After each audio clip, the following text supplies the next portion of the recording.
Welcome, listeners. You are here. It is episode number 52. That is one entire year of podcasting pleasure for you. It's the Fret Talk podcast. You are here with your host, Mr. Budget Pedal Jump. You are joined again with Mr. Matt Quine. Say hi, Matt. Hi, Matt. And joined by Mr. Ayrton Tracy. Say hi, Ayrton. All right, geezers. Hello. So, how are we going, guys? What's been occurring? It's bloody warm. It's really bloody warm. Yeah, I mean, the 3 days of sunshine which we have been expecting for our British summer has extended well over 2 weeks now, which I'm not quite sure I know how to cope with. I certainly don't know how to cope. I've basically stayed indoors until about 9 o'clock every night and then gone out for a run because I'm a mentalist. I can't even do that. My room's hitting about 42 degrees. Ouch. You've suddenly participated in a what are you calling it? Not being a fat bastard.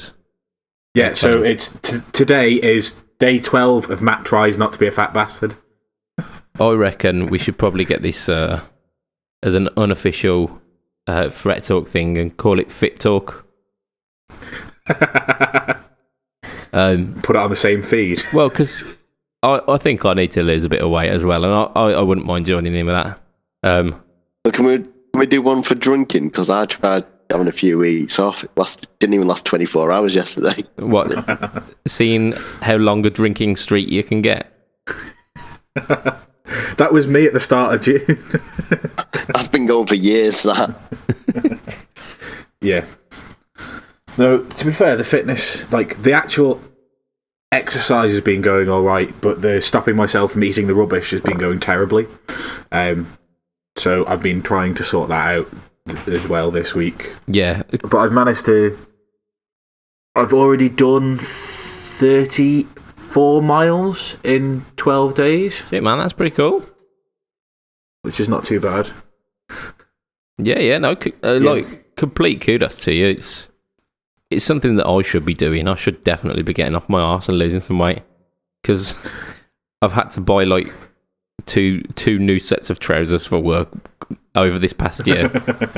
Because the original trousers that I had didn't fit, so I bought a new set, which were a bit more roomy, and then they started to not fit. And now I've got, like, super fat bastard trousers. Well, I've got the super fat bastard trousers, but what I did was, I thought, if I don't step on the scale, I haven't put any more weight on. Because if I can't see that there's any more weight in a number, therefore there isn't any more weight. Yes. So it was Schrodinger's fat, and then I stepped on the scale, and it said 19 stone 12, and as somebody who's under 6 foot, that's disgusting. Yeah. I mean, for the majority of my kind of adult life, I was between 9 and 10 stone. And I am definitely not between 9 and 10 stone now. I was 13 stone when I left secondary school. Yeah. And that's 8 years ago. That's pretty much where I'm scary. at now. I'm pretty sure, like 13-ish stone. But I'm a much smaller gentleman. And I've always been quite a slender build. So I'm still, like, if you look at me, I'm still quite slender. It's just the middle section is really doughy now. So, oh, mate, that's my. See, I don't want a six pack because I've got a keg. But this is going to be our turning kegs back to 6-packs. Yeah, I'm not sure that 6-packs is the end goal, but just like not wearing double XL t-shirts and 36-inch waist trousers. For sure, 38-inch waist trousers. For sure. Yeah. Yeah. But yeah, so a lot of what I've been doing for the last week is that. I've also played the guitar. I mean, that's probably what our listeners want to hear rather than us talking about how fat we are. Okay, so but I'm sure I'm sure our listeners will sympathise with it. I think pretty much most of our audience have reached that struggle themselves. Yeah. Well, I suppose I will talk about the guitar then. So we did a gig with a deputy drummer, as I mentioned last week. Indeed. In one of the most amazing locations in the world. It's a place called Niarbol, Tea Rooms on the Isle of Man, and just the photos that you can get there at sunset are just absolutely amazing. It's just a wonderful place to be. It's away from any of even the small towns. There's maybe like 6 houses you can see, and you can see like 5 miles up the coast and down the coast in either direction. It's just an absolute wonderful place to be. And the guys that whose wedding it was obviously spent a lot of time outside. So instead of us starting at 8 o'clock like we thought we were going to, we started at 10 o'clock. Nice. Because, But yeah, it just meant that everybody had a little bit more time to get drunk, which is always a good thing when you're playing to an audience. I was going to say, it works out well for live music, doesn't it? Yeah. And it's the first time in a while that we've played the first dance, which was interesting. Like I say, it was that Passenger song that I keep talking about. Yeah. Called Anywhere or Always or, some generic 2-syllable or 3-syllable word starting with A. I see. Anal. Arseholes. I mean, it's not a song that I'm particularly fond of, shall we say. But, it went down well. They seemed to enjoy themselves. Hey, and then we just cracked on with the set. That's what it's about, isn't it? I mean, you're there to provide a service for them, and if they enjoyed that, then you're all good. Yeah. And it just meant that I got to play an acoustic live, which was good fun. Because I've not done that with a band in probably 5 or 6 years. I played an acoustic recently, actually. Played a Yamaha CPX. I think we've spoken fondly about them on the cast before. But I got my hands on a... Do you know which generation it was? Like what number it was? No. It's got to be one of the cheapest ones. Because the one I played at the weekend was a Yamaha CPX 700, because that's what I've got. Yeah, no, and it was banging. It's absolutely banging. Played really well. Like I say, it was pretty much brand new. The strings were shit. So I had to oil them. But yeah, I give it a little whirl, and it sounded great, and it felt great. Ace? Yeah, yeah. I'm not an acoustic player either, and it just playing it, just thought, well, I should probably get one. Probably get an acoustic, and if I did get one, I'd probably get one of the Yamahas because they're banging. Yeah, I can't have any problems. I've had mine for 10 years now. That's really scary. Like literally 10 years next month because I got it for my GCSE results. Oh, I've got an amount of money per A, an amount of money per B, an amount of money per C. Was all put together, and my dad took me to the local music store, which has a good wide selection of acoustics. And Moore pedals. Yeah. But yeah, at the time I don't think it had any Moore pedals because I don't think they existed 10 years ago. No, it's probably about 6 or 7 where Moore just decided to kind of absolutely dominate the MIDI pedal market, didn't they? Yeah. Now they're going, wait, there's Moore. He was waiting for that. He was, you could just see him sitting there with this Cheshire Rat. Got it. Yeah, just hats off to you. I mean, that's the dad joke of this episode. The first. Yeah, well, yeah, Won't be the last. So yeah, you played some guitar. I think you've got me beat on that. Aside from playing the acoustic. Not really a great deal that I did. I did, however, I received some abuse on the internet this week. I received some abuse. Not for the first time. It's not the first time. It's not going to be the last. It's our good friend, Mr. Moog Gravit. It wasn't about electronic devices this week as well. I think in last week's episode, or perhaps an episode before that, I said that who needs capos? Capos are for whatever. I don't know. I might have been wildly offensive about what capos are for. But I made some disparaging comments about capos, and he put this quote underneath a picture of one of my YouTube videos where I am using a capo. In my defense, it's a guitar instructional lick in the style of Albert Collins, which I was asked to do. It was great fun. But why didn't you just make the singer sing lower? Because Albert Collins licks, you need a capo to get the kind of chimey spank to the notes. Chimey spank. There's no joke there. What are you talking about? I'm sorry. No. Ayrton's gone. I'm good. I'm good. So yeah, the Albert Collins licks. It sounded better with the capo on. But actually, this week I got a magazine through the post because I've got a couple of guitar magazine subscriptions, and one of which had a capo in. So I now have another capo. So that was brilliant.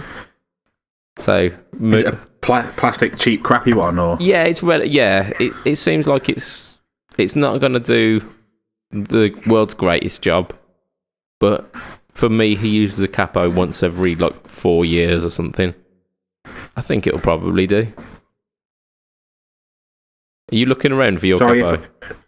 No, I can smell like an electrical burning smell. That's never it's good. Quite off-putting. Yeah, it's never good, is it? But I'm looking around and I'm like, right, the two power supplies at my feet aren't hot, and the one behind me isn't hot, so it's not in my room, and the fire alarm hasn't gone off, so it's not in the rest of the house. So it must be coming through the window, I think. But sorry if I look a little bit distracted. That's fine. Someone's just sat outside you. Outside your house with a wheelie bin that's on fire, throwing in motherboards just to fuck with your head. Yeah, sorry about that. I'm back to the cast now. It's definitely not in my room, so I don't care. No, that's fine. That's fine. Ayrton, you've got something coming up, haven't you? You've been doing some proper guitar related stuff this week. Yeah, I've got an audition tomorrow, and I'm fucking shitting it. Absolutely, yeah. So you're auditioning for about 4 houses.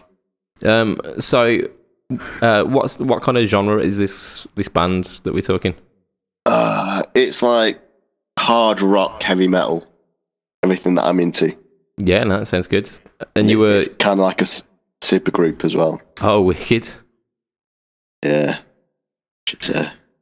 and it's going to be fun, to say the least. You've been busting out the SG this week, haven't you? Big time, yeah. 24/7 practically. I've been on that fucker. And you did a little thing on your Instagram of a CKY song, didn't you? Yeah, 96 Quite Bitter Beans. Yep. First time I've heard it since back in the day. Back in the day? You're like 13 years old. You can't say that phrase. Back in the day. Yeah, but how long was it since everyone played fucking... Oh, what was it now? Was it Tony Hawk? Yeah, I think it was Tony Hawk 3, if I'm not mistaken. How long ago was that then? Was that not before you were born? No. Yeah. It must have been around the time you were born. Tony Hawk's Pro Skater 3 was the first one on the PS2, so we're talking 2002? It was the first one on the PS2, yeah. I was 96. I'm born in 96, mate. Ah, right. You're a little bit older than I thought then. You're 22? 2013. Yeah, 22. Yeah. But I think it's well worth giving a shout out to the soundtracks of Tony Hawk's Pro Skater games. Oh, yes. Oh. I mean, if there's any computer game out of the kind of PS1 generation, PS1, PS2, that has just has iconic soundtracks, especially Pro Skater 1 and 2, they were absolutely banging.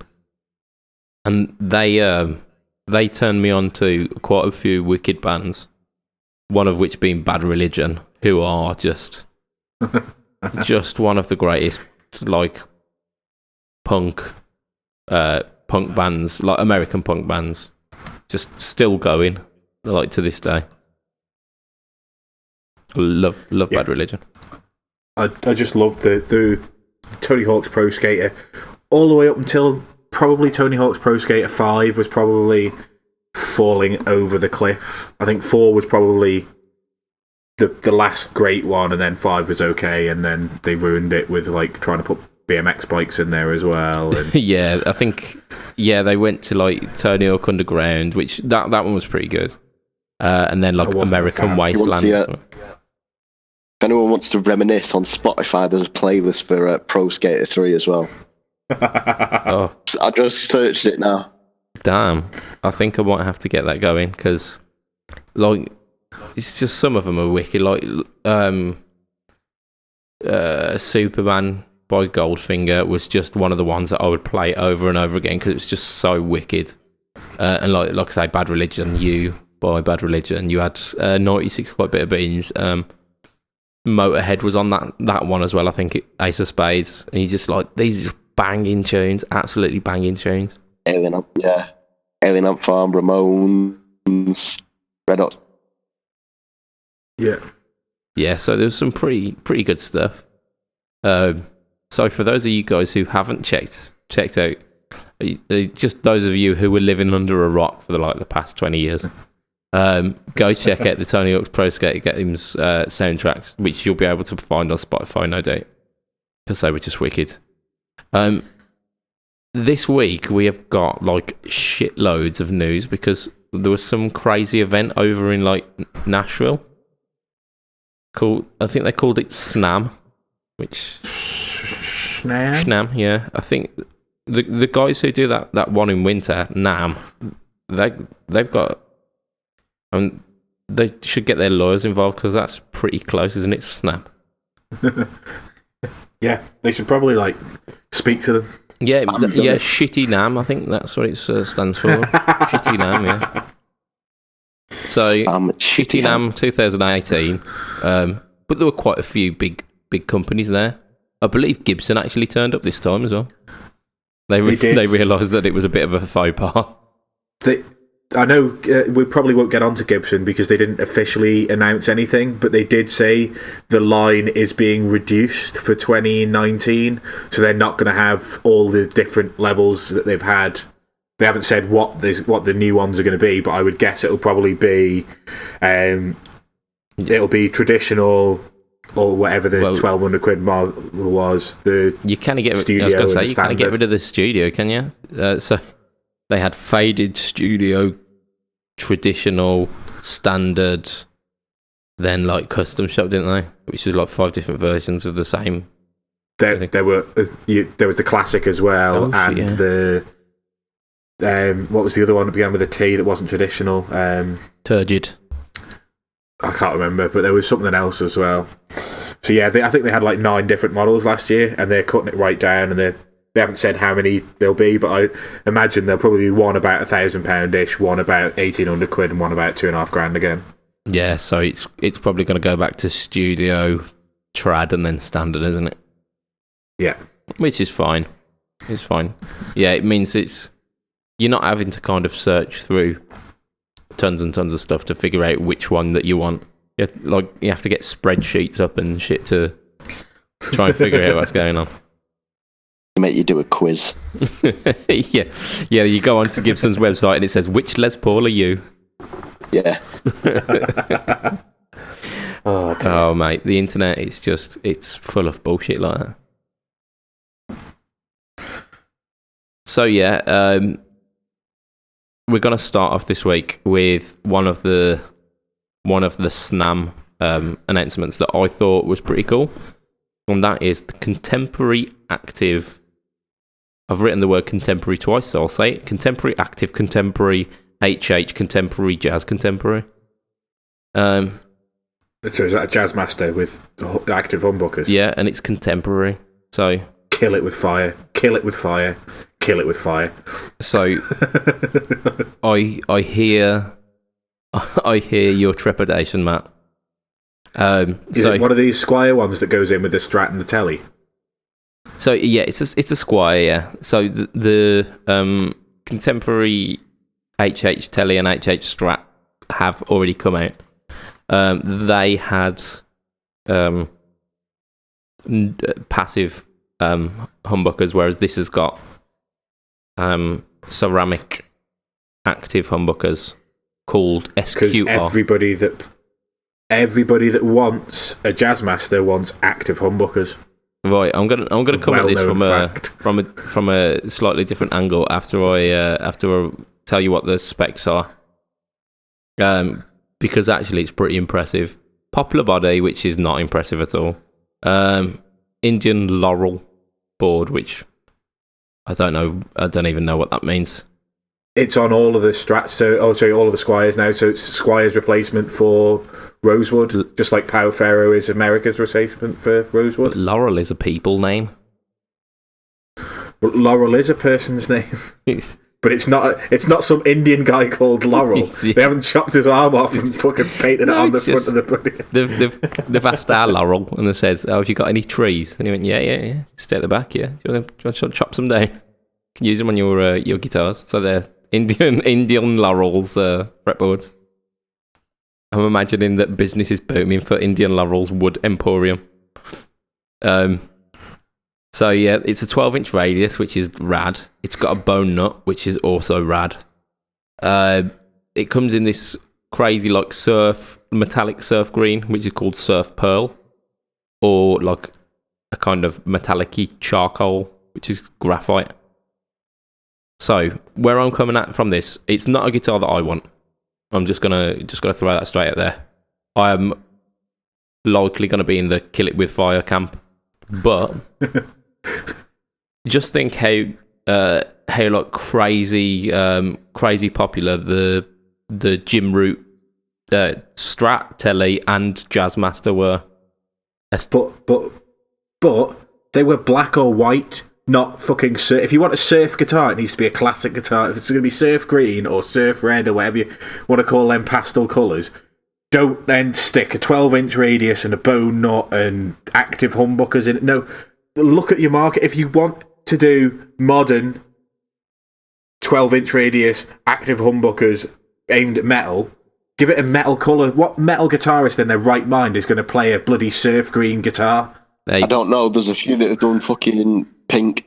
Yeah, I think... Yeah, but pink is awesome. Pastel colours are very much in fashion at the moment. Everything is coming out with a pastel colour on. So I think... That's it now, isn't it?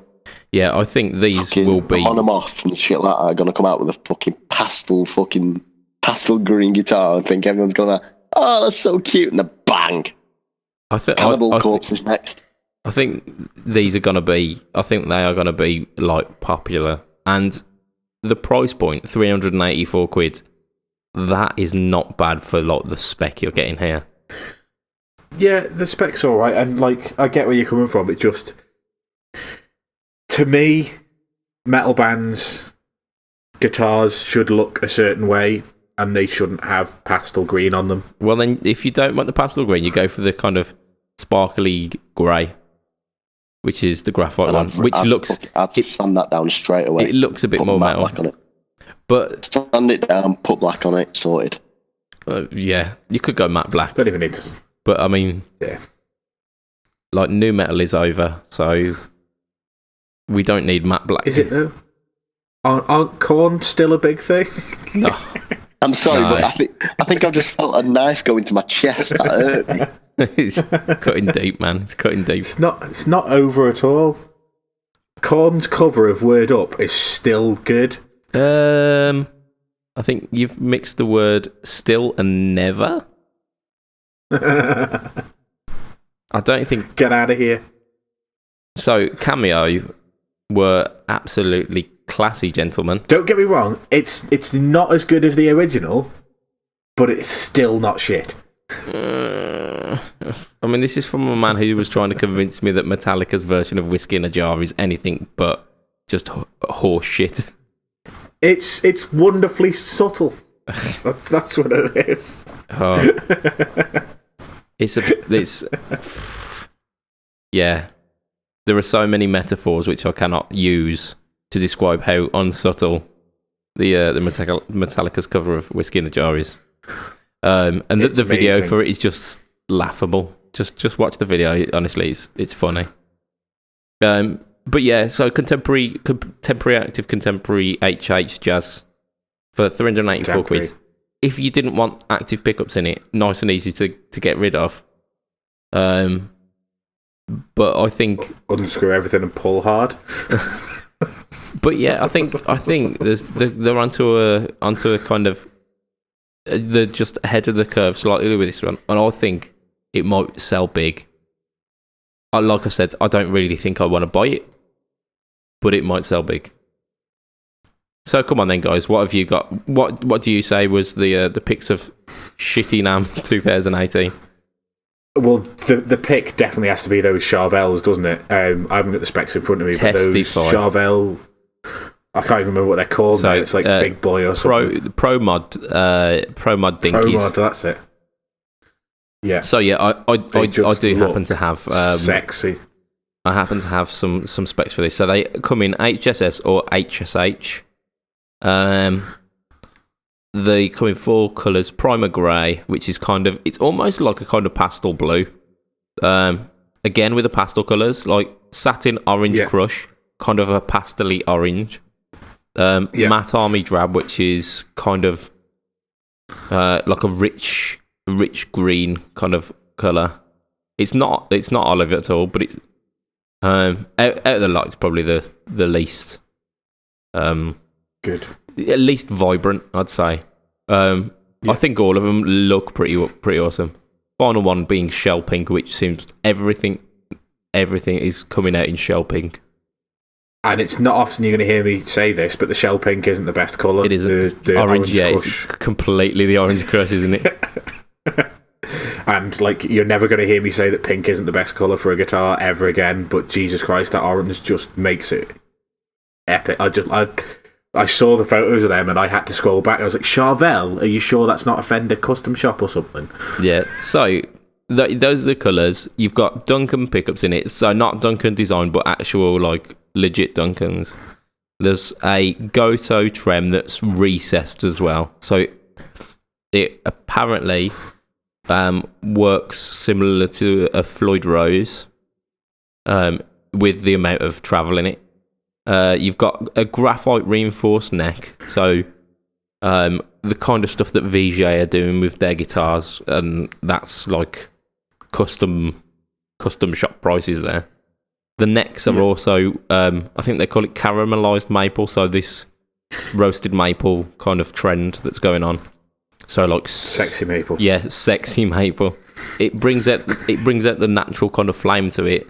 But it also makes them really, really stable in humidity as well, apparently. Older body, and it's got a no-load tone knob as well. So when it's at full whack, it cuts itself out the circuit. Nice. Which is just bitching. Absolutely bitching. Nice, yeah. I mean, to be honest with you, I've heard a demo of the HSS one. Yeah. Which sounded wicked, and I've seen the pictures. Other than that, I've not seen anything, but they just stole the show. Everybody's been talking about them. Yeah. On every guitar forum that I'm on, there's somebody saying, oh, look how good these are. Yeah, no, absolutely. And like you say, it's those colours, isn't it? Like the primer grey, that kind of pastel-y blue. You've got the shell pink kind of pastel-y. And then you've got this pastel-y but still vibrant orange. Yeah. Which has got white accoutrements as well, which really, really make it stand out. What really made it stand out for me as well, I was thinking something that kind of spec it's something that's going to be competing with your Ibanez AZs, your Surs, like your VGAs as well. And this is coming in at $899. And yeah, everybody just seems to be trying to lower that price range for that style of guitar, don't they? Yeah, Ibanez did it. 2 years ago. 2 years ago, you'd be looking at a low end Suhr that's like 1,800 quid. Yeah, yeah. Then Ibanez were like, 1,200 quid. And now Charvel have just gone, 800 Well, quid. the Ibanezes are down again, aren't they? The AZs, you're talking, the ones that were 1,200 are now about the grand mark. And there's some that are going for like the mid eight range. But yeah, these kind of coming in straight away at 899. It's where are they built? Are the American built or? I doubt it. Doubt it. I'd imagine probably, I don't know, Mex or Jap. I don't know. I really don't know. You got to think, right? The Mark Holcomb SE, that's 899 at the moment. And that's Korean, isn't it? Yeah. So, yeah. And it has Duncans in them. But that's about it. Yeah, I mean, there's a lot of guitar going on there. There's a lot of guitar. Yeah, this it's made me consider it. It really has. Because, I mean, 899. It's not horribly priced, is it? I mean, it's doable. That is. And it's a Charvel. It is. It's much much cooler than Pro Mods. Yeah. Is that what they're called? Pro Mods. Pro Mod. Yeah. DK. They're not even that expensive. They're not. So the DK is that expensive, but there's the San Dimas style, which is the HH one, is $757, but Dawson's have got it on offer for $699 at the moment. Shit. Yeah, I'd definitely go for the HSS, I reckon. Yeah, which is up there at $899, like you say. Yeah, and you get it in that crazy orange, and you just goddamn, like, whap out some Motley Crue and shit like that on it. I reckon some tasty blues on that motherfucker. But I try and play tasty blues on anything. So yeah, I mean, for me, I think that's stolen the show, and the fact that it's making me think, well, could I shift some guitars around and perhaps free up a little cash? Is testament in and of itself. But then again, I was talking about this with the Ibanez AZs, and when I went and played one, it disappointed you. Yeah, it was just. I mean, it was a fine guitar. It was just. That's all it was. It's fine. It didn't make me. It didn't change my world. So I need to try it and see what's the happy haps with this. So there was another kind of 80s brand that we wanted to talk about this week, weren't there? Ayrton, I think you've got the Dietz for this. Oh yeah, it's the new Jackson JS 1Xs, which are I think they call that the Dinky Minions, something like that. Okay. Yeah, Dinky Minions. And they're 2/3 sizes, so they're not bad pricing. 130 quid. Okay, so like entry level, being insane. Yeah, being 2/3. Yeah, for like the ages to like between like 8 and 12. So is this the one? One of these, and didn't they do some like Rhodes V's in the Minion size as well? Yeah, there's the basses. We've got the Dinkies and we've got the Rhodes as well. Oh shit, man! And they're just killer. It's a hardtail, 2 humbuckers. Yeah. I think it's a 22.5-inch scale length, but it's got 24 jumbo frets on it. That's wicked. It's just like, what the fuck? Yeah. Poplar body, it's one-piece bottleneck, as always, and it's graphite reinforced as well. Oh, is it? Yeah. That's really good. Like, for that price range, that is really good. Oh, no. Imagine going on a fucking stage. I think there's pink. Oh, what are the colours now? Yeah. Pink, black, there's like and green. Yeah, there's luminous green. I know they do a blue as well, like a kind of electric blue. Like a bluey blackburst. Yeah. But imagine coming on stage with that, and everyone thinks, oh, it's going to be shit, and then just rip on that. I once went on a stage with one of those Squier Minis, the little mini Strat. Oh. I wanted people to think that the guitar was really far away. But then you put it in front of yourself. Yeah, me being... Will make you look like a giant. Yeah, well, being relatively diminutive myself, having a Squire Mini would make me at least look like I was tall. But no. It made you look like Buckethead with a normal sized guitar then. Yeah. But I will go on to actually the problem that I had with that Squire Mini, and that I've always had with the shorter scale guitars, is that the tension is so light on them that they really struggle to hold tune. The only way you could do it with standard tuning and stuff is maybe 11s. Yeah, or just like tune it up half a step. Yeah. Or tune it to like G standard. That's what I had to do with that's what I had to do with Guitar Students, is like tune it up to, I think we were tuning them up to F sharp, where they had the standard strings on, which would make teaching a bit weird, because you'd be like, yeah, I'm playing it on the 5th fret, but you need to think about it on the 2nd or whatever. It's just like, yeah. So it was not great. And I'm just buy a set of 14s. Not even Slinkies. Yeah, I mean, I once knew a guy who tried to put 14s on a Strat. Did it pull the bolts out the back of the neck? Yeah, it did. This guy, he managed to like break the neck on about 4 different guitars before he got this Strat. And the Strat he bought was one of the 70s player ones, so like with the really big fat necks, with the idea that he was putting some massive strings on it, so it needed something thick to deal with it, and that ended up breaking within, I think he had it about 2 years, and he managed to pull bits off it using his massive fucking strings, because he used to tune to standard as well. It's not like he was having 14s and just, oh yeah, I'll tune down to drop Q B. Yeah. Drop Q. Yeah. He was tuning up to standard. Absolutely wicked guitar player as well. Absolute wizard. Was he a bit of a moron? No, he's like, if you imagine like the kind of crazy genius of Einstein, where you're not really following why he's genius, but it's something special. He was one of those guys, but with guitar. Okay. Just fair enough. Just wicked. So yeah, I don't question his methods. I just let him do it.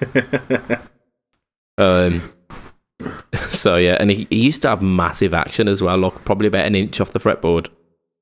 Fuck, wow, that's like slide guitar territory. Yeah, it was like that. And then I'd like talk to him and just be like, you need to sort your action out, mate. And he's like, nah, it's perfect for me, how I like it. But you can't argue with him when he can just like absolutely rip the guitar a new asshole like. But back to Shitty Nam. Fucking rip it with 14s and shit. Yeah, absolutely ripping with 14s. Yeah, he had fat tone as well, just super fat tone. So Shitty Nam. But Joe Bonamassa gonna pay it that. What else have we got? So, and that'll be it. We've got we've done the contemporary Strat, we've done the Chava, we've done the Jackson. Matt, you had one more thing? No, you had one more thing which we're going to mention later, didn't you?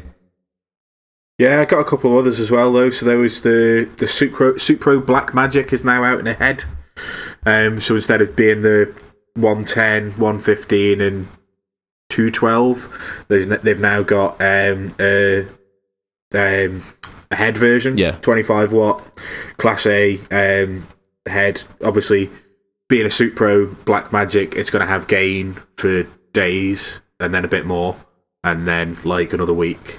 But yeah, it's still not enough for me though. No, I don't know. I reckon if you put the gain on this, you'd know about it.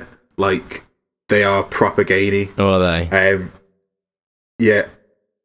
I don't know why, but it's got built-in tremolo as well. I don't know whether that's something you need when you're playing metal, but yeah, sure. Why not? Surf metal, isn't it, that you need to do? Surf metal. It's one of these. Grab one of these contemporary jazz masters. You'll be absolutely sound with it. and play Total Wipeout, but just with a metal band behind it. With a metal version of the Beach Boys, they're called the Beach Boys. Oh dear, yeah. But yeah, I think it was just worth something to mention, just because it's something a bit different. Super aren't really known for doing heads; they're mostly combos. I mean, all I've ever seen from them is combos. So for them to be doing a 25-watt head, I'm pretty sure it's going to be loud, as it's a Super as well. So I don't know whether it'd be something that sort of a pub musician could use, but and I doubt it's going to have much clean headroom, because it's probably going to start breaking up early because it needs to have the gain on tap. Yeah, but yeah, I mean, I just thought the fact that it's got tremolo and it suggests to me that it might be more kind of classic rooted gain, but I've not heard the Black Magics, I don't think. And I will put my hands up and kind of plead ignorance with Supro stuff in general. I do know, however, that about a year ago they were doing like a massive. In fact, it was less than that. It was probably less than 6 months ago. Yeah, it's less than 6 months ago. They were doing a massive clear out on the guitars. Was it? Was it the guitars and the amps as well? Yeah, yeah. Everything was like 50% off at the big music store in Scotland. Was the first one to do it. What's the one that's up in Glasgow? Guitar. Merchant City. Yeah. And then then you had Anderton's follow, and then you had. Then it kind of skated along. Yeah, there were quite a few who then came on board with that, weren't there? Yeah. But yeah, from that, I thought that kind of we were seeing a dying down of Supro, but no, apparently not. Yeah, I just thought it'd be worth mentioning that. Yeah. I've got another amp actually that I do want to mention. So Vox have made a couple of like announcements at SNAM, but one of the ones that I really wanted to look at was the AC10, which in previous years has been a little bit of a non-amp, really. I didn't like they brought it back 2 or 3 years ago. Yeah. And like it was 210 digital reverb, 1 channel, just kind of like it's like an AC for somebody who can't afford an AC. Yeah. So the new one, they've ditched the 210. It's now a 110. So it's a lot more portable. They've ditched the vibrato circuit, and have furnished it with more controls, so that it's now got a full set of controls for your tone, which I'm assuming it didn't before. Because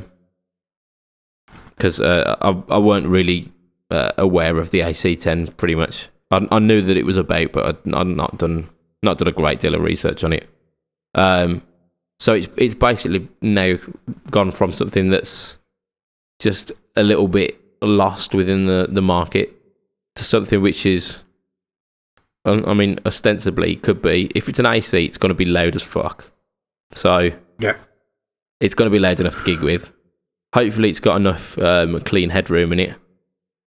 It could be a wicked little kind of combo that you could take to rehearsals or to your gigs, and run pedals through the front end and make it into like a proper decent little combo.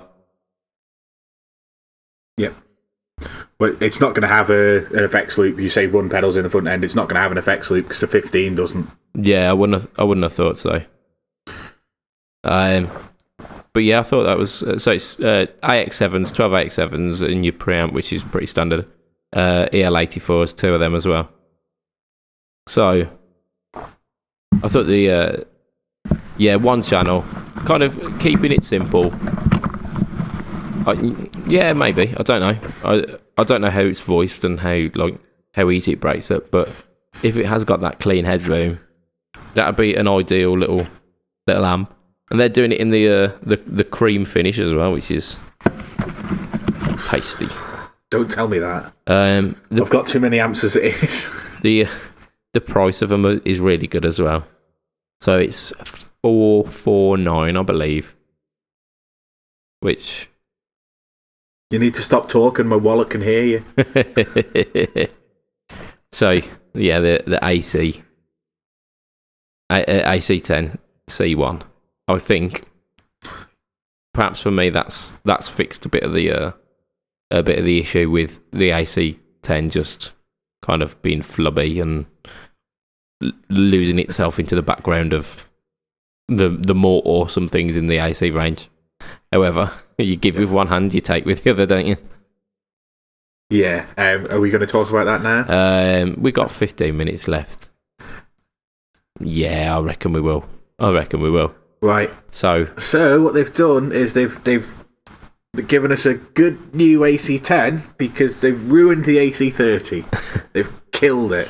Right. So we'll do this in an official way because this was part of our used views, our long-awaited return of the segment used views.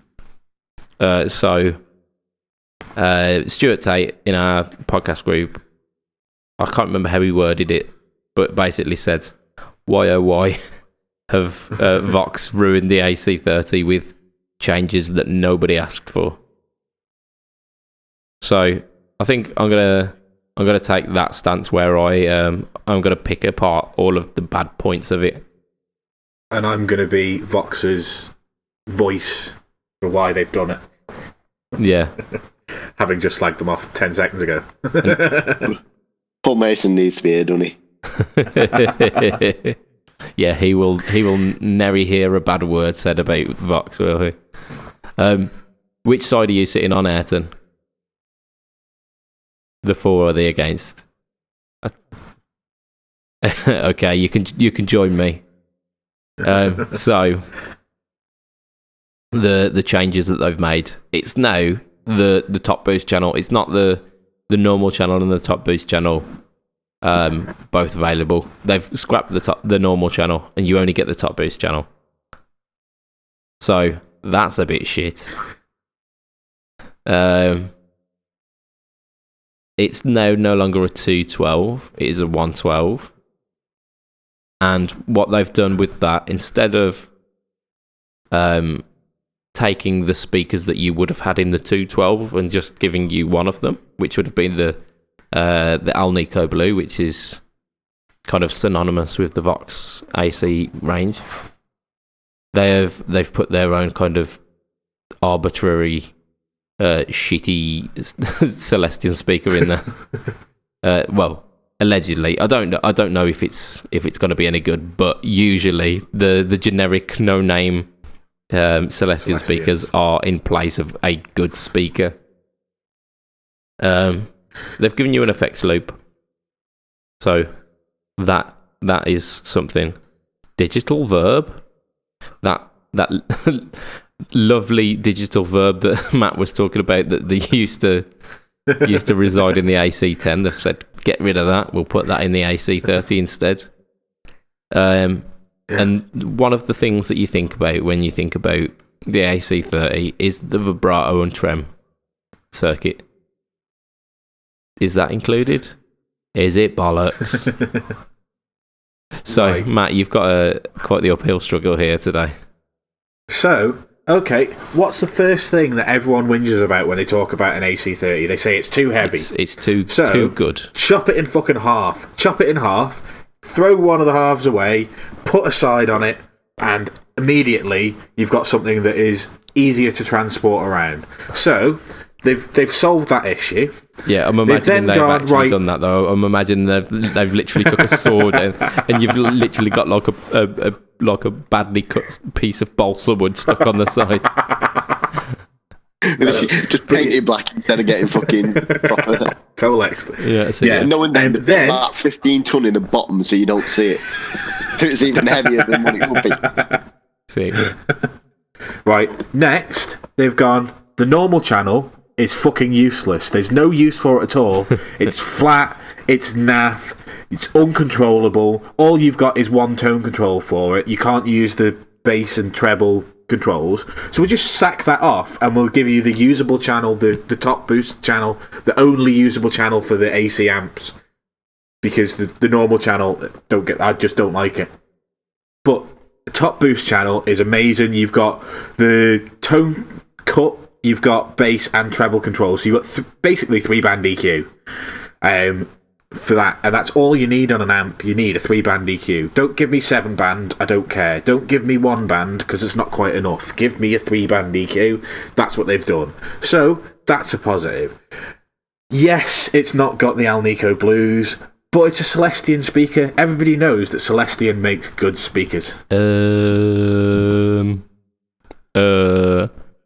Don't you dare slag the Celestion Greenback off. I will cut you. I weren't even going there, but I mean, yes, that is a thing.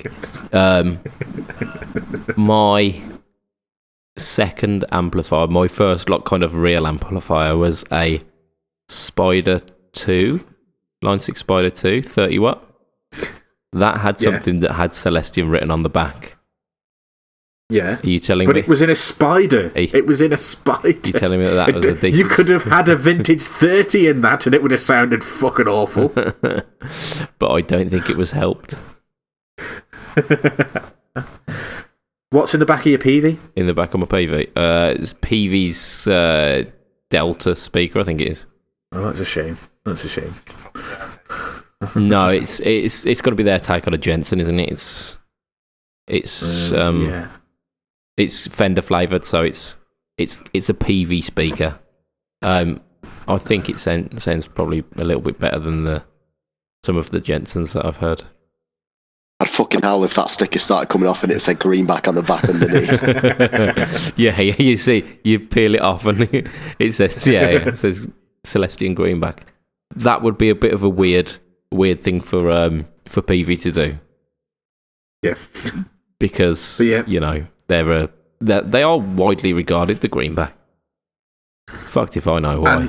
But the other thing, everybody these days has a pedal board, so you don't need inbuilt reverb and you don't need inbuilt trem. But you do get inbuilt reverb with this one. You do get inbuilt reverb in case your reverb pedal dies, because we all know that you need at least 2 backups to reverb, so you've got to have at least 2 reverb pedals on your board, and if both of them break, you've still got some reverb on your amp. It might not be the reverb that you want, but it's better than not having reverb at all. Or if that's the case, just move the mic further away. No. So, I mean, I'm gonna doff my cap to you there, Matt. That was Matt Rant levels of just, it's beautiful. It was wrong. It was wrong, but I mean, it wasn't. I believed it. I did. Yeah, opinions are like arseholes. Yours smells.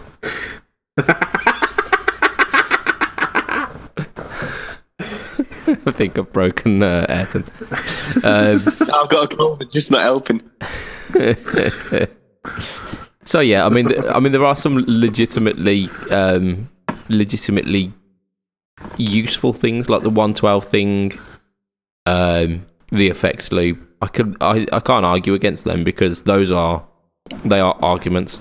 However, part of the charm of the AC30 is the fact that it is like louder than fucking God. And it is that because it has got like extremely efficient Alnico speakers in it, and there are 2 of them pointing directly at you. If you take that away, then is it really? I'm pretty sure AC? it's still going to be loud. Pretty sure it's still going to be loud, bearing in mind that when I power tested my AC15, it was putting out about 40 watts of power. I know people with AC30s that put out like 75 to 100 watts of power. Yeah, no doubts. So no doubts. It's still going to knock your bloody head off. It's going to be louder than, you know, might not quite be louder than God, but it'll be louder than Jesus. Yeah, louder than some minor deities, like I don't know, some of the Odysseus. Yeah, like Vishnu or I don't know. Under the peers. How many religions can we piss off here by saying that the AC30 is louder than? I think we'll leave that there because it's a dangerous game, that, isn't it? People get touchy about religion for some reason. we've just had to edit the wrestling podcast I did this week because we made some rather inappropriate comments. As you do. About religions. Yeah, well. Let's not go down that route because I don't want to cause you to have to edit out things. Oh, I'm far too lazy to edit anything, mate. You'd have edited this. Wow. My argument is that if you put one shitty speaker in an AC30 rather than two like awesome Celestion kind of some of the pinnacle of Celestion's speaker outputs, that is it really an AC30 anymore? And then because I mean that is so synonymous with the AC sound. Like, let's not get it wrong. I was arguing the side that I don't agree with. Oh yeah.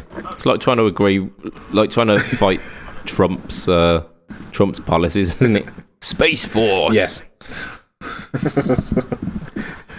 But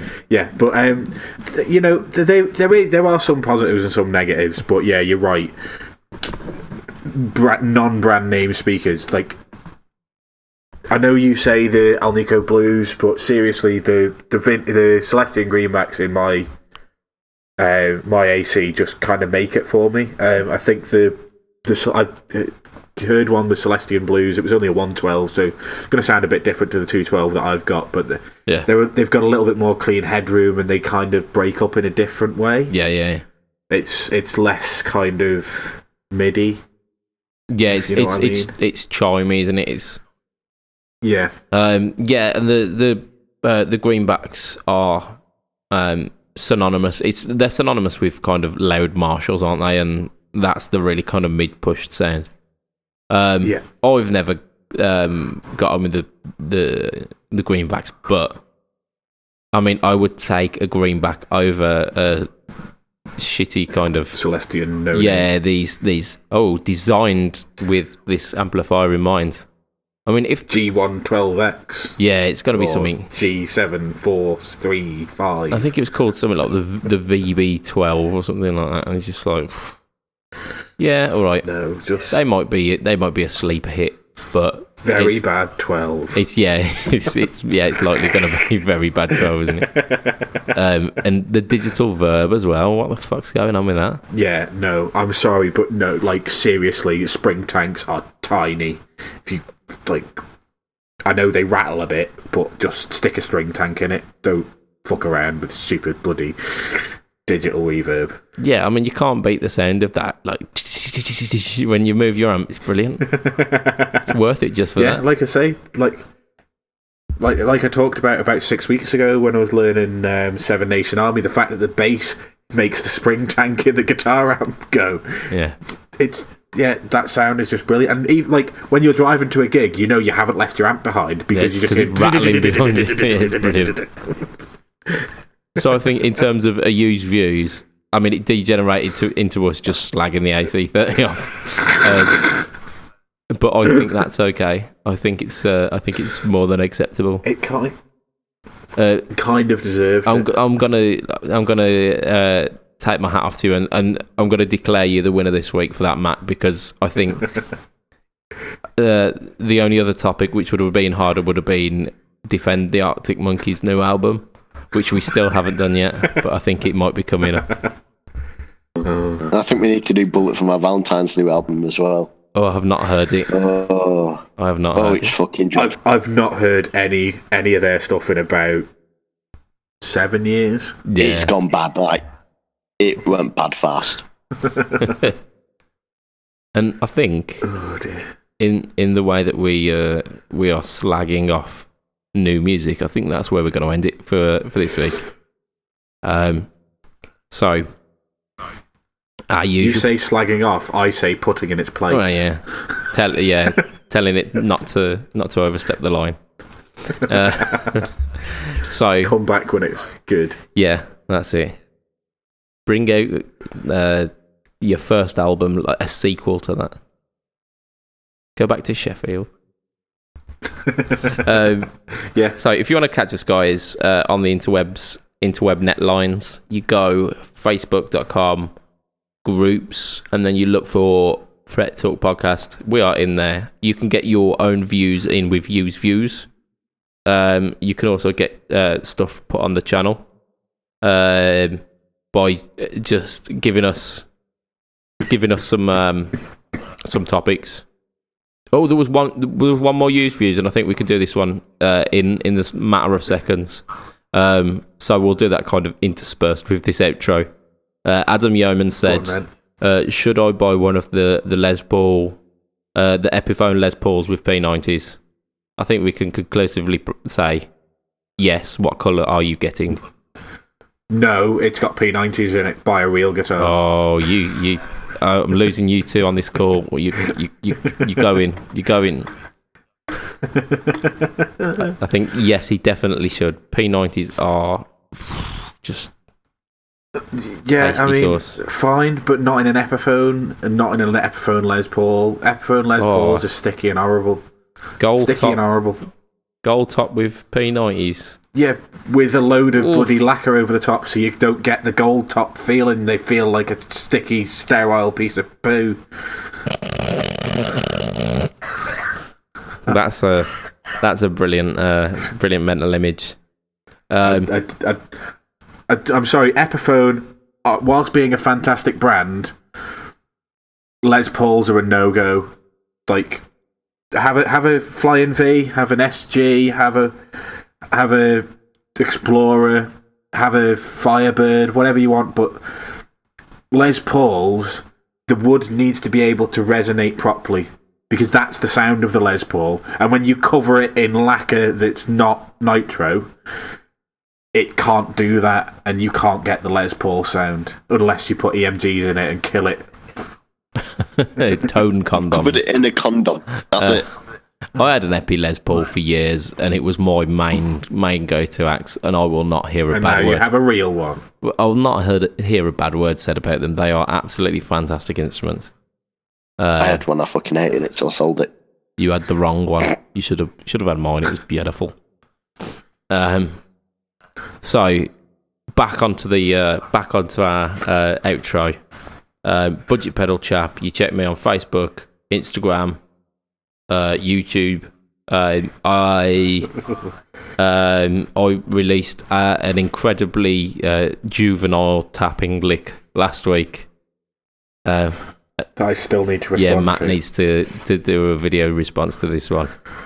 It goes biddly widdly widdly widdly widdly widdly woo, and that's pretty much how it goes. To be fair, it's in the same key as the one tapping lick that I know. So there you go. You're pretty much half the way there. Lizard on a chair. Yeah. Apple on a pear. So yeah, Matt, you are Matt_. Heel_Matt Q. Oh, I fucked it up. Yeah. On Twitter. I'll tell you what, I'll edit that out. You are Heel_Matt Q at Twitter. Yes. Long dong on Pornhub.com. So yeah, if you do want to catch Ayrton, go to the seedy corners of the internet. A bit more than catching me. I dare think what they'll be catching if they're following you on Pornhub. So, from your hosts, Mr. Budget Pedal Chap, from your other hosts, what is Mr. Ayrton Tracy and Matt Quine, it will be a goodbye and good night for this week. Goodbye and good night. Ta-ra. Thanks for listening. We love you all. Ta-ra.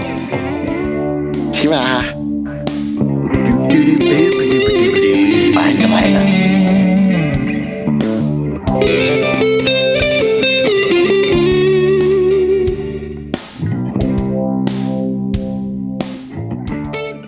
Fucking AC30. What the fuck they're doing with that? They've ruined it. Yeah.